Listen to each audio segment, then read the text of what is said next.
سڵاو بینەرانی وێب تیوی ستاندەر لە بەنامەی تری گرێژنا بە خزمەتیەوە گەشتینەوە پرسی ڕاپەڕین خاڵی وەرسەرخان بوو لە مێژوو ڕزگاری خوازی گەلەکەماندا بۆ ئەو مەبەستا و دیارە ئەوەی ڕوونە لەو قۆناغا پارتە سیاسیەکان بەگشتی دابەش بوون بۆ دوو ئارایەکیان بەدەستکەوت هەتا ئێستا دەبێنێ وەک پارتی دیموکراتی کوردستان و یەکێتی نیشتیمانی کوردستان گلەیی هەیە گلەی لە بژێوی و ئازادی و ژیانی خەڵک هەیە کە وەک لە پەیامی هاوسەرۆک کاک شێخلاور بەدەرکەوت بۆیە بۆ ئەو پرسەوە بۆ وەڵامی ئێوە بۆ ئەم بەرنامەیە میوانداری دوو ئەکادمی دوو کەسایەتی ناو سانکۆکانی کوردستان و بەتایبەتی دکتۆر ئەحمەد حەمەدەمین وەک کەسایەتیەکی شیکاری ئەو بارودۆخە دەکەین ئەوە کەسایەتی شێکادین و دکتۆر ئەمیر نامق کادری پێشکەوتوی یەکێتی نیشتیمانی کوردستان بە خێراتنی دەکەین بە ناوی ئێمەوە بە ناوی ئێوە و خۆمانەوە بەخێر من دکتۆر کاک ئەمیر دائیمەن لە بارودۆخە سیاسیەکان هەندێک حەدەث ڕوو دەدا مێژووی تەحلیل و شیکاری و ڕاهەڵی دەکات بۆیە دەچین لای دکتۆر ئەمیر دکتۆر ئەمیر بۆ یەکێتی نیشتیمانی کوردستان لە ماوەی 30 ساڵ لە پوختەیەک بۆمان باز بکەینەوە ئەو وەرسەرخانە لە بەیانەکانی چەند ساڵە هەست دەکەین دەرچوون لەو ڕۆتیناتەی پێشتر یان ئێستا شتێکی هەیە شکڵێکی هەیە ئەوەی دەخوێنێتەوە لە بەیانی هاوسەرۆک ڕەئی خەڵکە قسەی خەڵکە یانی نزیک بوونەوە هەیە جەنابەت بفەرموو هەم لە یادی ڕاپەڕین هەم بۆ قسەکردن لەسەر بەیانی هاوسەرۆک بڵێ لە یادی ڕاپەڕین سەرڕێزی ناوازش بۆ کە سوکاری سەربەز شەهیدەکاندا دەنوێنین و پیرۆزبایی لە خەڵکی کوردستان دەکەین ئەو ڕۆژێکی مێژوویی بوو دیارە ئەو ساڵ یەکێتی نیشتیمانی کوردستان جیا لە ساڵەکانی تر ئەو یادە بەرجە پیرۆز ڕادەگرتن کە ئەو یادی ئەم ساڵ لە بەردەم کۆمەڵە قەیرانداین ڕەنگە ساڵەکانی تر ساڵانی پێشوو کار لەسەوە دەکرا چالاکی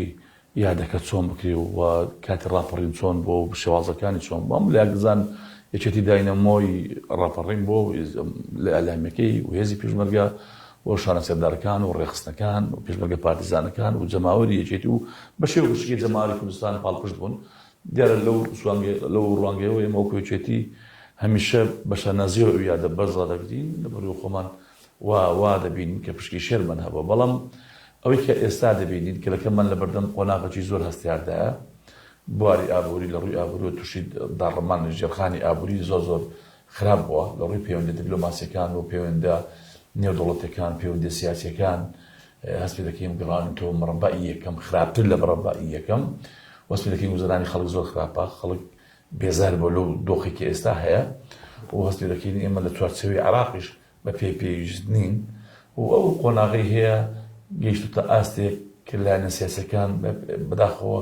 تەبانین یەکگرتوونین زۆر هەوڵ دەدرێتن کە ئەو ئاراستەیە بەرەو خیتابی یەکوتاری بڕاتن و ئێمە لەگەڵ ئەوەین هەموو لایەنەکان تەبابین یەکگرتووبین یەک هێزبین یەک خیتابی سیاسیمان هەبی هەوڵی مەشاکلەکانمان لە چوارچێوەی دەستوری عێراق لەگەڵ عێراق جێبەجێ بکەین بۆی بەتایبەتی عیبێ لەسەر دەم لە خەڵکی هەبێ سوپاس کاک دکتۆر ئەحمەد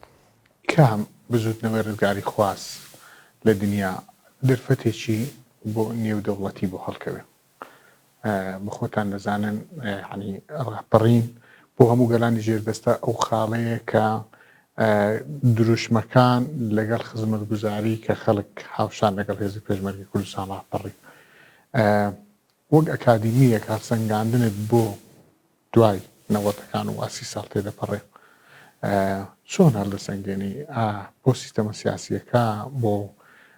ئەوەی خەڵک ئامادە بوو کە خۆی بکاتە قوربانی و ئەگەر شتێکی هەبێ ئامادەی دابەشدوو وە زیاتریشی بکە مەسەلەی ڕاپەڕین و هەوڵەکانی بزوتنەوەی ڕزگاری خوازی لە هەموو دنیادا و ئەو حیزبە سیاسیانەیە کار لەو بابەتە دەکەن بە ئامانجکردنی ڕزگارکردنی نەتەوەکەیەتی بۆ ئەوەی لەو قۆناغا ژێردەستەیەی کە هەیەی بیخاتە قۆناغێک کە ڕاستی خۆی فەرمانڕەواتی خۆی بکە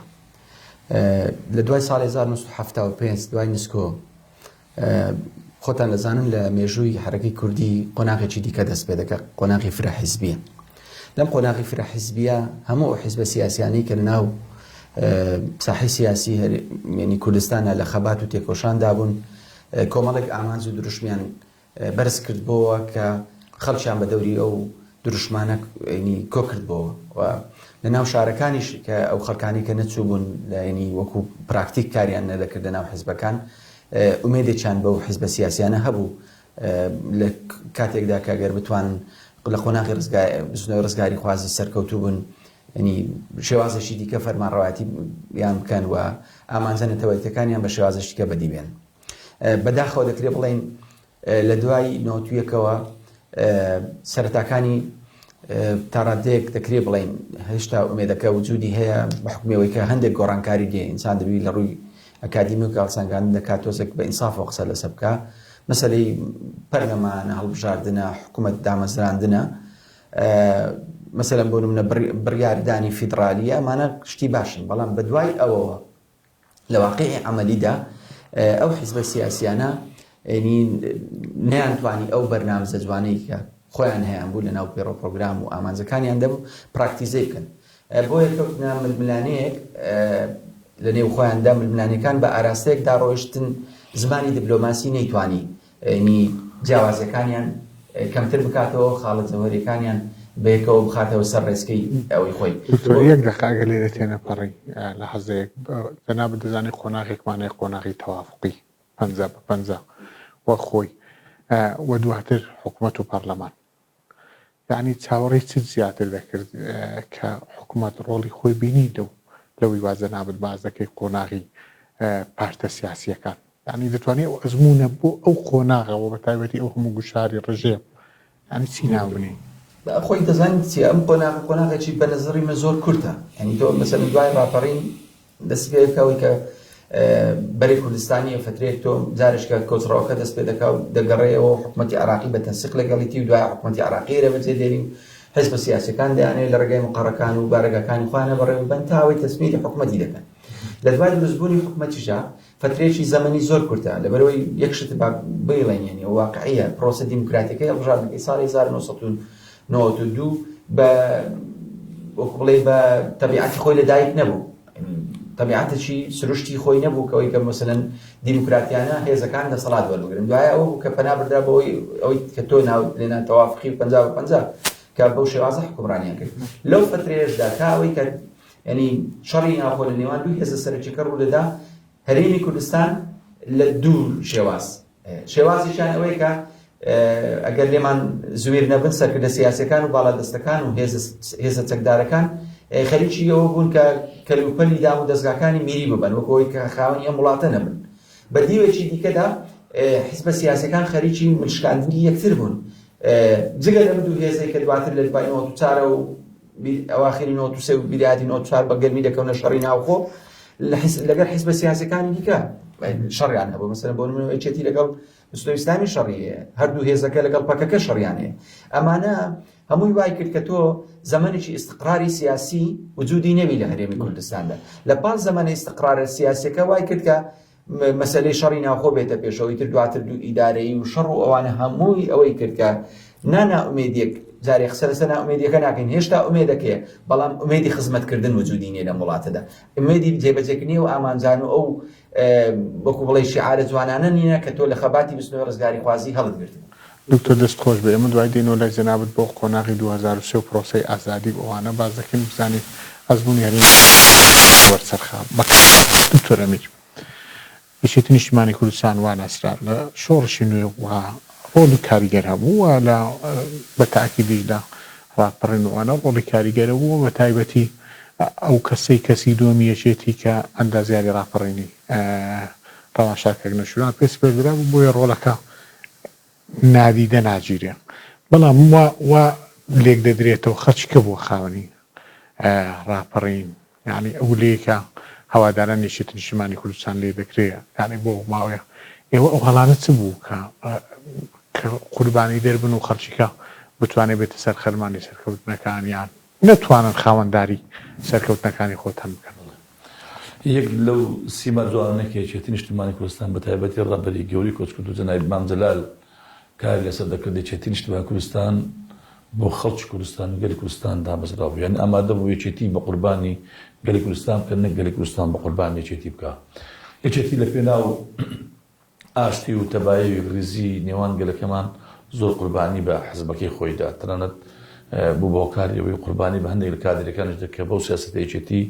ناڕازی بوون ئەو هەموو دەربێ و هەموو قبوڵکردن و سازشە لە پێناو ئاشتی و تەباییەکە خاڵشکە هەبوو یەکێتی لە دوای نەخۆشکەوتنی جەنابی مامجەلال تووشی شڵەژانێکی زۆر گەورە بوو ئیشقاق تێدا ڕوویدا گۆڕان تێدا دروست بوو بەشی زۆریان سەرکردەوە ڕەمزەکانی یەکێتی بوون ئەوە هۆکارێک بوون ئەو واقعی کۆمەش لە سوڵتە بووین لە دەسەڵات و لە حکومەت بەشدار بووین شەقام ناڕازی بوو لە بەس دکتۆر هەز ناکەی خەبگانی ئەو قسەی زۆر دووبارە کرایەوە کە ئێمە بەرژەوەندیی باڵا دەکەین بە قوربانی ینی بەرژەوەندی تاکتیکەکە یان بە بەرژەوەنی خەرەکە بۆ مانای دێتە نەزوو بۆ هێزێک بکەیتەوە هەمووی پێسێتەوە یعنی لێرەیە خەڵک بە تەنەزولی دەزانی ئەوەی ئێمە پێمان وان نییە مەسەلەن تەنەزول بە پێمان وا بووە دۆخی کوردستان چەندی ڕیزەکانی گەلی کوردستان تەبابن یەکگرتوو بن ئەو نەزیاتر ئەمەتوانیمانە دەستکەوت بەدەستبین بۆ لە شەڕی ناوخۆ کورد زەرری کرد نەمانتوانین زۆر فرسەت هاتە پێش نەمانتوانی بیقۆزینەوە بەڵام اتفاقی استراتیژی کورد لەبەرەوەی یەکگرتوو بە تایبەتی اتفاقی استراتیژی نێوانێکی تو پارتی لە دەستور توانیمان بە زۆر لە زۆرەکان بەشی کورد شەردی هەموو خۆنەکانمان هات دزی بەڵام بەشێک لە داخوازەکانی گەلی کورد لە دەستور جێ بکەینەوە ئێستاش قیادی سیاسی کوردی کە بەوانەی پێشتر ناڕازیش بۆ دەستورە و هەندێک خەڵک قەنعاتیان بدەنجی پێ نەدەن ئەوەی کە ئێمە ئێستا شەڕی توای پێ بکەین ئەو فەقەرانەیە و مادە و بەندانەیە کە ناو دەستوردا جێکرایەوە لەبەرەوەی ئێمە پێمان وا بووە لە تەبایی دەتوانین دەستکەوتی باش بۆ کورد بەدەست بێنین و ئەو دەستکەوتانی هەشمانە بیپارێزین بەڵام ئێمە ئەو تەبایەمان بۆ ئەو نەبوو ئەو دۆخی ئێستا کە دروست بێتن کە ئێستا میلیتەکە بازی لەسەر دەدا باشە دکتۆر گلەی تەنە ئازادی هەیە طبعا ئەو شێوازیەکێتی نیشتیمانی کوردستان زیاد لە ئەرکە نیشتیمانێتەوەیەکان یەک لە دروشمارە ڕاستەقینەکانی کە هەمیشە کاری لەسەر کردووە ئازادی ڕادەربڕینە ئازادی خۆپیشاندان بووە ئازادی هەموو ئازادێنێکە کە ئازادی تاک بووە ئازادی ئاین و نەتەوە جیاوازەکان بۆ عێراقی دیموکراسی بۆ هەرێمی کوردستانیش هەز بە مەترسی دەکەن بۆ هەز بە مەتەسکبوونەوەی ئازادیەکان دەکرێتن ئەو واقعانە و ڕووداوانێکی ئێستا دەگوزارێ هەموو لاک دەیبین پێویست ناکە بچینەوە وا بازەکرێت کە حکومی تاکڕەوی بۆ ئاراستەی دەڕۆ ینی مەترسیس لەسەر کیانی هەرێمی کوردستان دروست بکەوە باز لەوە دەکرێت لە بەیانەکە هاتووەکە لەگە هاودیرەکانیان هاوبیرەکانیان بتوانن ئەو دۆخە باشتر بکەن چ فشارێکتان پێ دەکرێت ئەو خۆناغ بۆ ئێستا بردووە دیارە زۆر فشار هەیە زۆر کارتێکێتی دوای کوردستان توانی بەکاری بێنێ بەڵام زارش کەشتاکی لەسەر دەکەمەوە لە پێناو بەرژەوەندی خەڵک یەکێتی ئامادەیە زۆر قوربانی بدات چونکە هەمیشە داهێنەر بووە و بەرنامەی هەمەل بەرنامەیەکی ئەمەلانەی هەیە تا بکرێ هەوڵە جدی دەداتن بە شێوە ئاشتێکی بۆ شێوازی یەکگرتووی بۆ هەرێمی کوردستان دەست زیاتر دروست نەبێ چارەسەری مەشاکلەکانی خەڵک بکرێ بەڵام یەکێتی خۆی بە خاوەن کێشەکانی خەڵک دەزانێ ئەو کێشە چەق بەستوانی کە ئێستا هەیە کێشەی ئابووری و کێشەی سیاسی بە تایبەتیش کێشەی ناوچە کوردستانیەکان هەیە مەسەلەن ناتوان هەتا سەربەرگی ئەو بگرین کێشەی ئێمە وا بزانین لەگەڵ عێراق بەتەنها کێشەی اقتصادی و کێشەی موچەی خەڵکە ئێمە کێشەی سیاسیمان هەیە کێشەی خاک و خەڵکمان هەیە کێشەی جوگرافیای کوردستانمان هەیە کێشەی کیان و قەوارەمان هەیە ئومێدمان هەیە ڕۆژ ڕۆژان بەرەو دەوڵەتی کوردی بڕۆین ئەوەی کە ئێستا هەیە ڕۆژ بەرەو بچووکبوونەوە دەڕەوە ئەم باردۆخێکی ئێستا هەیە باردۆخێکی چەق بەستووە ئێمە کار لەسەوە دەکەین ئەو دۆخە چەق بەستووە بەرەو ئاراستەیەکی باشتر و گونجاوتر بڕۆ دەستخۆش کاک دکتۆر وتمان بۆ 2023 خەڵک تا 2023 4 و 5 بژمێکی زۆر داهاتە وڵاتەوە قۆناغێکی ترە ڕوخانی ڕژێمە تەواجودی کوردە لە ڕوە سیاسیەکەی و ئەوەی دکتۆر ئەمیر بازەکە نووسینەوەی دەستورە کە جێگای شانازی بێ ئاەتوان رادواتر تەحەفوز بۆ مافە دەستوریانە بکرێت و بە تایبەتی هاتنی لاعش و ئەو گۆڕانکاریانە بەگشتی بۆ ئاخری ئەزموون هەرێمی کوردستان بەکوێ گەیشت خۆی لە فەلسفەی مێژوودا عملیە مێژوو دەکرێتە معادلەیەکی ریاضیاتی ئەگەر بەو شێوە تەطبیق نەکرا بەنظری من موفق و سەرکەوت نابی چونکە نەتیجەکە نادا بەدەستەوە کەویش خۆی بریتە لەوەی کە دوێنێ زایدەن سبە یەکسانە بەوڕۆ لە حرەکەی سیاسی کوردیدا هەمیشە ئەوە جێبەجێ نەکرا بەڵکو دوێنێ زایدەن ئەوڕۆ یەکسان بۆ بەسبەی دوێنێ ئەوە کۆی کە پێشووتر باسم لێوە کرد ئێمە نەمانتوانین لە ئەنجامی شەڕ و ململانی ناوخۆ لە نەتیجەیەکی باش بدەین بەدەستەوە لەبەرەوەی ئەو ڕۆژ دەستەوەستان وەستاوین ئەکیت سبینێشمان باش نابی بۆیە ئەو ینی هەڵومەرجەی لە دوای 2000 بڵێن سێ هاتە پێشەوە تا 2005 ڕاستە لە ڕووی مادیەوە ئەم وڵاتەوە کوڵی ینی پارەی بەسەردا ڕژێنرا بەڵام لەبەرەوەی ئەگەر ورد بین بڵێن عقلێکی دەوڵەتداری باش بەڕێوەی نەبرد بۆی ژێرخانێکی اقتصادی باش ژێرخانێکی سیاسی باش ژێرخانێکی کۆمەڵایەتی باش ژێرخانێکی ڕۆشنبیری باش ژێرخانێکی پەروەردەیی باش ژێرخانێکی زانستی خوێندنی باڵای باشی تێدا بەرهەم بێنێ نەیتوانی ینی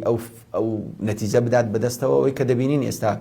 بەڕاستی لە ڕووی سیاسیەوە جۆرێک لە ناکۆچیە لە ناوەن هەموو ناوەندە سیاسەکانی حیزب سیاسی ئەم نموزەزە ناودنێتی ئەم نموزەزی دەوڵەتداری پێش پرۆسی ئێمە هاتبوو لە ئاستی سەروی فیدڕالی لاندێک زار کۆناکانی پێش 2014ەوە دەوڵەتێک تەعامل لەگە دەکرا گلەی لەو بارودۆخە دەکرا بەڵام ئێستا ئەو زۆری حکومڕانی کە هەم کۆکردنەوە بەو شێوەدا هاتا یعنی دەتوانین بێن ناوی چی لێ بنێنەوە ئەمە پاشەکشەیە لە مەسەلەی ئیدارەدانی وڵات ینی زۆرێکە لە پاشەکشەی کە تۆ لە ئیدارەدانی وڵاتدا کێرفێک دەڕۆیە سەرەوە بەڵام لەبەرەوەی باشتر بەڕێوەی نابێتتر کێرفەکە عکس دەکەوێتەوە لەم مەسەلەی ئیدارەدانە چ لە ڕووی سیاسی چ لە ڕووی ئەوەی کە پەیوەندی دیبلۆماسیەکان چ لە ڕووی سەنجی قورسایی خۆت لە ڕووی پەیوەندی ناوخۆیەکانەوە تەندروست بەڕێوە نەچوون تەندروست بەڕێوە نەرسون هەمووی بە ئاراستەی تاک حیزبی ڕۆیشت مەسەلەن بۆ نمونە ئەو حیزبەی لە زۆنێکا کار دەکا هەوڵ دەدا خۆی باڵا دەستبی لەو زۆنەی خۆی و ئیتر پەیوەندی سیاسیەکان و سیاست و بەڕێوەبردنی و تەمسیلی سیاست و هەمووی ئەو شتانە خۆی دەیکایە و ئەو لەو ڕوانگەی دێبێت تەمان ئەگەر بچووکی کەینەوە لەوەی ناو حکومەتە لە کارنامەی حکومەتە لە حکومەتێک لە حکومەتێکی کارنامەکە جیاوازە وەزیرێک دێ کارنامەی وەزیرەکەی پێشخۆی ڕەتەکاتەوە کەواتە تو دێ ینی جا هەموو جارێ لە خاڵی سفرەوە دەست پێ دەکەی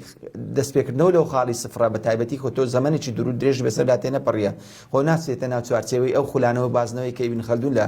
فەلسەفەکەی خۆیدا باسی دەکات کە بە نزیکەی 120 ساڵ دەیخوانی بەڵام مەسەر کابینی حکومەتێک ئەو پەڕی ڕەنگە 4 ساڵ بی هەندێک جارێ وەزیرێک لە وەزیرێک 2 ساڵ بووە وەزیرێک بەردی بناغی دەبی چی دانابی لە وەزارەتەکەی خۆی بە 2 ساڵ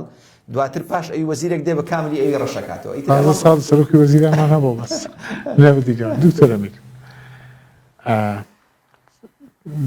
دەتوانێت ئەو بارودۆخی ئێستا بەشێکەوە بە تایبەتی سەرۆکی وەفد لە پارتەکەی زێنابتا ئەو بارودۆخی گەر لەگەڵ دەوڵەتی عێراق وە ئەو چاوەڕوانەی خەڵک کە هەیە ئەو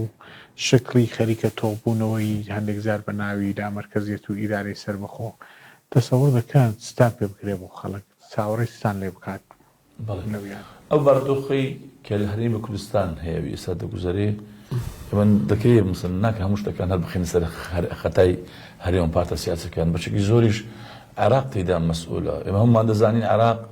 عێراقی سیادی پارێزراو نییە تا ئێستا ئاسمان لە بەردەستی ئەمریکەکان و هاوپەیمانەکانە خاکی تا ئاسێکی زۆر ئێران لە بەردەستی ئێرانەکانە بە تایبەت هێزە سیاسی شیعەکان لە هەرێم کوردستانیش دەوڵەتی تووچیاوەتەوە خۆمان دەبین تەداخڵاتیان و هێزەکانە لە هەرێم کوردستان تەواجدیان هەیە یعنی سیادی عێراقی پارێزراو نییە و هێز لایەنە سیاسەکانی عێراقیش بە پێی پێویست هەم تەباو یەکگرتوون نین بەڵام لەسەر قەزەی کوردی هەمیان کۆکرد ممکنە ئێمە هەندێک کەم و کوڕی و ڕەخنە و شەد ڕۆبەڕووی ئێمە دەبێتەوە هەرێمی کوردستان بەڵام بەشەکەی تر لای عێراقیش هەیە یەکێتی نیشتیمانی کوردستان جگە لەوەی کە بەردەوام هەردوو هاوسەرۆک وەفدی ڕۆیشتۆ بە بەغدا لەگەڵ هێز لایەنە سیاسی ئەساسەکانی عێراق دانیشتنی کردووە لە بەوەی بەتایبەتی بۆ بودجەی ساڵی 2021 کە پشتی کوردی دەدا دیاری بکرێ ئەوەی کە پەیوەندی مەسەلەی موچەی خەڵکەوەیە جیا بکرێتەوە لە دۆسە سیاسیەکان جیا بکرێتەوە گەشتبینن بگاتە کوێ ئێمە وەفدی ئێمە بڵین وەفدی حکومەتی هەرێم دەتوانین بڵێن ئەو وەفدە پشتی شێر بەرەکێتی نیشتیمانی کوردستان دەکەوی لە بەروەرجێکی سەرۆکی ئەنجومەنی وەزیران بەشێک لە وەزیرە کاراکان لە وەفدەن و دەچن بۆ بەغدا ئومێدمان زۆرە تا ئەو لەحزەی کۆمەڵێک پێشکەوتون و کۆمەڵ پێش هاتوتە پێش ئومێدمان وایە بە نەتیجە بگەینە ئاراستێکی باش ئەو دۆخە بە تایبەتی کێشەی ئابوور و کێشەی موچە لەگەڵ عێراق چارەسەر بکرێت. دکتۆر ئەزمموی مێژووی کام وڵات یعنی لە ژێردەستەیی هەرێمێکی بۆ پارێزراو بە بڕیارێکی نێودەوڵەتی اختیاری بخەنە بەرز عەقڵی خۆت تاقی بکەوە هەیە ئەو نموزەزە دووبارە بوو بێتەوە لە نمونونەکەمان لە هیچ نمونەیەکی وڵاتان وەڵاهی دەکرێت بڵێن دەگمەنی دەگمەنین بەڕاستی فرسەتێکی باشمان لۆ ڕێککەت هەم لە دوای ینی ئەوەی داگیرکردنی کوێت و مەسلەی کوێت و ئەو فرسەتە هات کە تۆ مەسەرن حکوومەتی عراقی لێرە سەحبی کردەوە کە تۆ ئەوەی مەسەرن بە 30 ساڵ دەدویست حکوومەت لێرە دەکەی حکوومەت خۆی گەڕایەوە ئەوە فرسەتێک بوو کە دەمانتوانی بەڕاستی خۆمانەوەندە بە ململانی ناوخۆ خەریک نەکەین شەڕی یەکتر نەکەین شتی باشتر تەقدیم بکەین ئەوەش تێپەڕی لە دوای 2023 دەتمانتوانی نموزەتێکی جوانتر پێشکەشکەین من ئەگەر بپوری بە پێچوانێک کاک دکتۆرەوە ڕەشببینی و ناومێدی بڵاو ناکەینەوە حەسیشمان لەوە نیە چکە ئینسان دەبی لە ژیاندا هەمیشە بە ئومێدەوەبی بەڵام ئێستا زۆرێک لە ناومێدی لە ناو خەڵکدا بڵاو بووی تۆ دەبێ مەقسە لەسەر ڕای کۆی گشتی بازار و خەڵک بکەینەوەی خەڵکی ئاسایی هەیە ناومێدیەک هەیە ئەوەی کە خەتایەکەشی خەتا بەشێکی لە حکوومەتی عراقی من ڕوئایشکە دەبینم دەڵێم ئێستاش دەبی ئومێدی ئەو بخوازین هەر عراق ئەوها پەرتەوازە و خراپی چکاگە عراق بگاتەوە سیادەی خۆی و سنترالیزمی خۆی زۆر بەقوتربی ئەوە ڕەنگە بە دیوێشکە عکس بۆ ناوچەکانی هەرێمی کوردستان بشێتەوە دەستخۆشکە ڕاستە هەمیشە زۆرینە حەزی لە ناوەنگەراییە کە منش حەزی لە دابەشی دەسەڵاتەکانە بۆ ئاستێکی خواروتر سوپاس بۆیەوە سوپاس بۆ ئامادەبوونتان من گفتوگۆیەکەمانی وادارین بینەران سوودی لێوەربگرن دەستان خۆش بێ ماندوومان